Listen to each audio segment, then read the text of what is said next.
Well, hello everyone and welcome back to the channel. Today we're going to talk about the CVO reveal. Harley put out their reveal video and we're going to go through it. And I have my trusty little notes that I made on it as well as I went through the video. So let's get to it.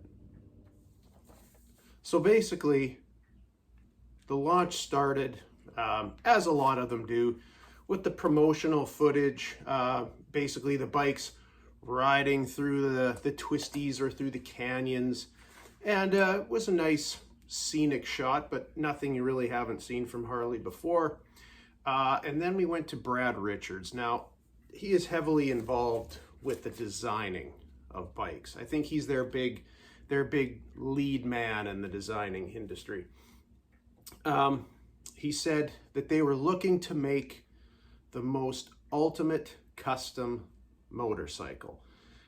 He said they wanted to challenge the rules because Harley invented great American touring. Okay. He just went on to talk about the designing. He more or less they patted themselves on the back for about 3-4 minutes. They basically blew themselves for 3 or 4 minutes off the start, which can't really blame Harley for. I mean, you know, they're trying to sell a product, obviously, so they want it to sound like it's the greatest thing ever. It was a little interesting to have just a little short shot of them actually designing the fairings, just kind of shaving the kind of, I guess it'd probably be clay design of the fairing down. I thought that was kind of interesting. They talked about the lighting. Now, the lighting is new on both of these bikes. They said it wrapped around the fairing and it was meant to provide more visibility for the sides of the road. They also said they wanted to give it sort of that eagle wing type of look when it's coming down the highway. Okay. Both bikes come in 2 colors, a dark platinum and a whiskey neat. They didn't really get to any of the performance till about halfway through the video, which is about 14 minutes. So around that 7-minute mark, they actually got into the performance side of the bikes. Of course, these bikes have the new 121 engines with variable valve timing. They have enhanced cooling. And it was also said that they redesigned the entire upper end of the engine, cylinders, heads, valve train, and cams. Apparently that's all new, maybe so. With the brakes, they're now using the Brembos. They have larger discs, and from there, we went on to the suspension. Now, the suspension in the front, inverted forks, which was a good idea. Have them on the lowrider. It's the first bike I've had with inverted forks, and I gotta say it is a chef's kiss as far as the front suspension goes on a motorcycle. In the back, they basically just said that they increased the rear suspension by about 50%, and that's all they really got into. They said it was a 30 to 35 pound weight reduction that they have with this over their other touring models, which is nice. Now they said head buffeting is reduced by 60% on these bikes based on their testing through the wind tunnels and things like that. The aerodynamics of the bike. Now, I will say I don't know how true that is because as far as I'm concerned, wind buffeting is going to be up to the specific person. There's all kinds of things like different height, different sitting position that could cause buffeting. So 60%, obviously just a general number I think they threw out. The bike also comes with the largest display of any motorcycle on the market with a 12.3 inch infotainment screen. The general manager of systems engineering, Brian Ginther, claims that this is the pinnacle of technology, rivaling the best electronics you will see even in the automotive world. Now, I am not a technology expert. And technology is what Harley gets, criticized for a lot of the times. They're always called outdate or way behind the times.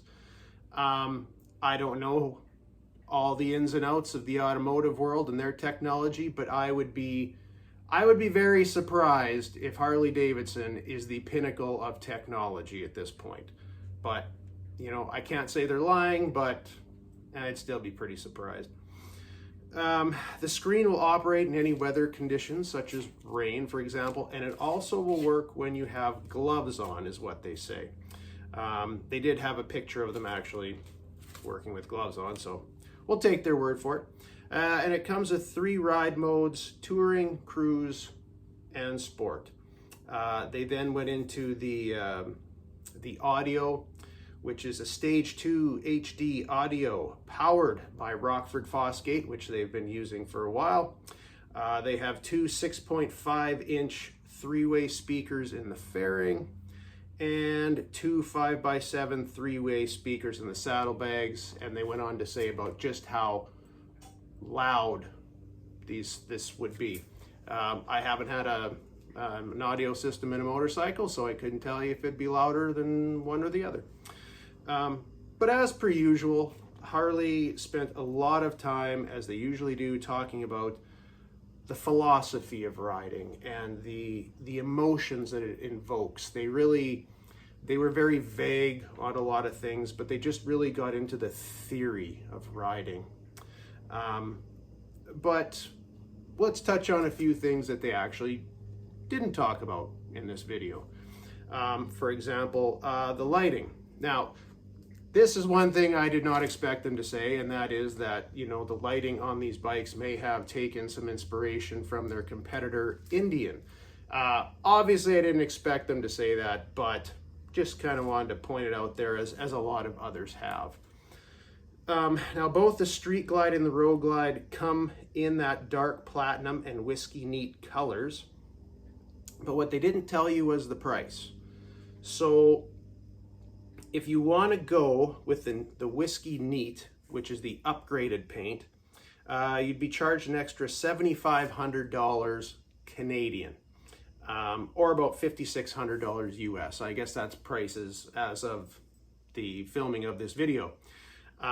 So basically the dark platinum would be just the base paint. You wouldn't get charged any extra for that, but you want the whiskey, it goes up. All right, they didn't give specs on the engine performance, which I kind of hoped they would, but it is available. You're looking at horsepower of 115 at 4,500 RPM and about 139 foot-pounds of torque at 3,000 RPM.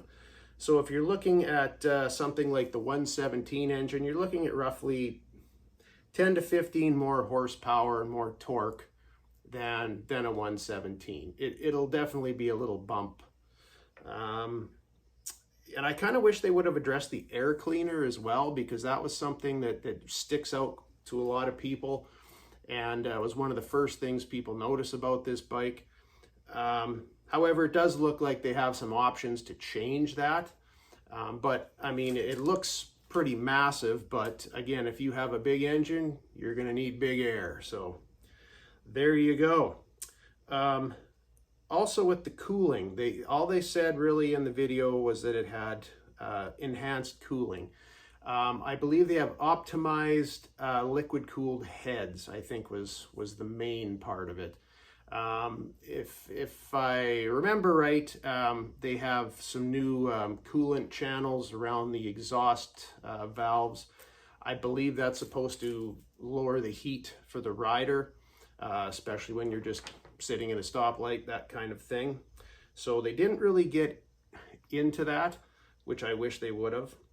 The suspension, still the dual rear shocks. They didn't go with a monoshock or anything like that. I think it's Showa suspension, if I'm correct in that. I'm sure someone will correct me if I am wrong. And also those back shocks, those rear shocks are adjustable. So that's nice to have. And again, they have 50% more travel apparently. Now, they didn't mention price.